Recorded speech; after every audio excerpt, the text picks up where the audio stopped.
Hello, it's Nikki, and welcome back to part 2 of how I got uncomfortable again. If you haven't experienced part 1, feel free to do that. I will link it so you can have a look and read and listen. But let's crack on with part 2.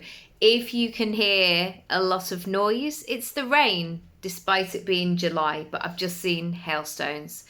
So that's what it is. Anyway, here we go. Part 6. Start early, give yourself wiggle room.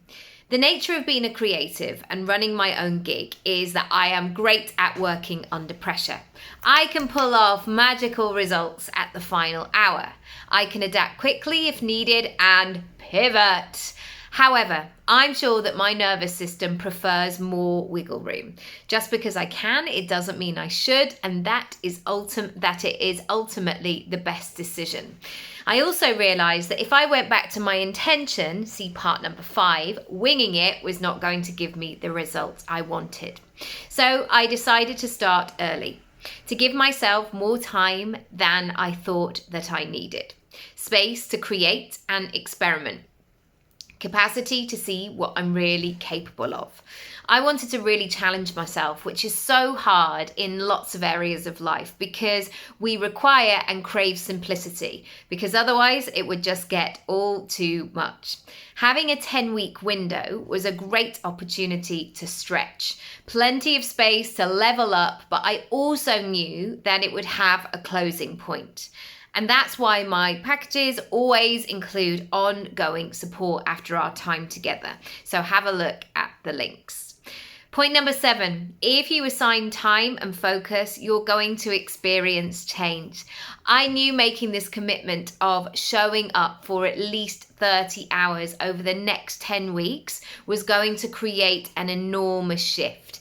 In fact, it turned out to be more like 50 hours, and I was blown away by the progress. The truth was, in the previous 10 weeks, I'd maybe only shown up for a maximum of 5, so to suddenly go from 5 to 50 was a big leap. The structure of doing a course created the pace for the commitment. If something more formal suits you, sign up always. However, if you want to set your own pace, start small with something manageable.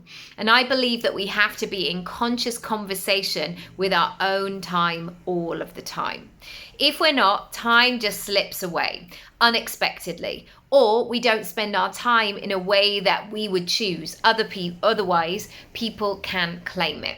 Once I fully understood that A, it was going to be very rare and unlikely that I was ever going to have a window of time with nought to do, as we say up north, and B, saying I don't have time isn't a solution-focused opportunity. It's just a filler sentence. I then realized that it was all on me and your time is all on you. Now, 30 to 50 hours may feel completely out of reach. So instead, let's focus on what you could do. Firstly, knowing you want to shift will support you. What is your goal? Where do you want to focus? What results do you want to achieve? And when you map out what you want to change, if you want specific help, go to Jam and Plan, you may find that it's going to take some time. And that's fine. Don't give up. Just instead make a plan. How much time could you assign to this one area this week? I want you to try and choose time and days that are going to be doable and manageable. For example, I am never scheduling anything at 11 p.m. Well, hopefully, uninterrupted sleep. Now, let's make it official. Schedule windows into your calendar and block yourself out. And as Marie Forleo wisely says, if it's not scheduled, it's not real. And I think there's a lot in that. I'd love you to let me know what your thoughts and feelings are on this. Point number 8, work the muscle. It will get stronger and more effective.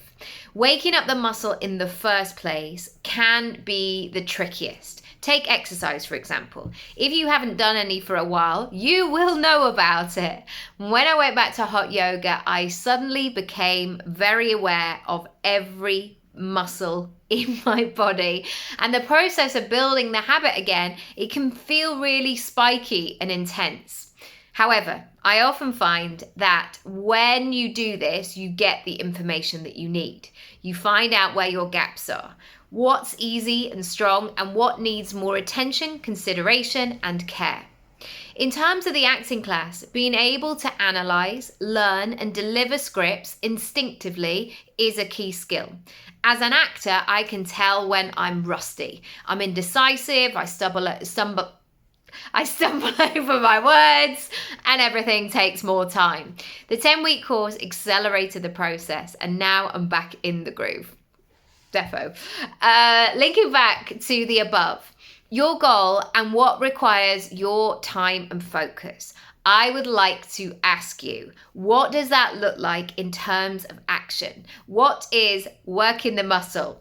Who do you need to be? What do you need to put in place? This is your time to make it real. Dreaming, creating, exploring, considering, designing, imagining, visioning, questioning, answering, inventing, constructing, discovering, remembering, reassuring, connecting, to dig in. I can help you to find some answers. I hold that time and space for you to reconnect with your instinct and your vision, to explore, gently inviting everything that is in your head to move onto a piece of paper imperfectly, opening up the next chapter of you, then to make it happen. So to go from all of those verbs into building, launching, selling, sharing, making, declaring, helping, impacting, delivering, producing, advocating, leading, surprising, elevating, and fulfilling to you, to your people, to your dream, and your work in the world. We will get into the action. How will you actualize your idea into reality? And once you've got clear on what your version is, aka the specifics, I will be there every step of the way to bring it all to life. And this is when you begin to tick things off your list. You build momentum, you press play, you go live, you say yes and maybe no, and you become the person who does, not just the one that talks about it. Step 9, the tweaks, the adjustments, the blind spots. Inviting another pair of eyes and ears to experience your work and offer support can be nerve-wracking. Did you ever get a "see me" in red pen at school? You would nervously carry your school book through the sweaty palms to your teacher's desk to be told what you'd done wrong or where you'd made mistakes, probably in quite a scary and intimidating tone. I think this prospect can haunt us, and therefore we don't open ourselves up for help and support because of the fear of what might be said. However, if you can be open, curious, ask great questions, and be willing to welcome the answers, here is where you will grow. Now, sometimes feedback is not said with a supportive intention, and you can then choose whether or not you take it or leave it.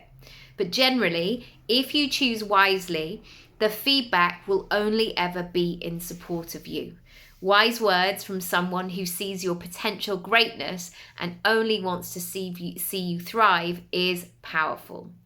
I know in my coaching work, I can see spaces and gaps of opportunity. I can support my client to remember who they are and boost their confidence because I can see it. I can see their excellence even when sometimes they can't. Supportive, encouraging cheerleaders are an important and key part of the process.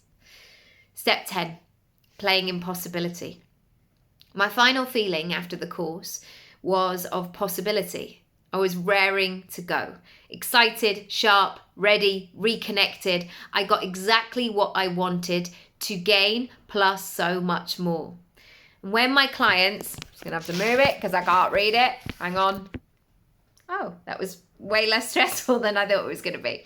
When my clients talk about their dreams and ideas, sometimes there is this feeling that they are far away, that they're at the end of the path and we have to work out how to get there.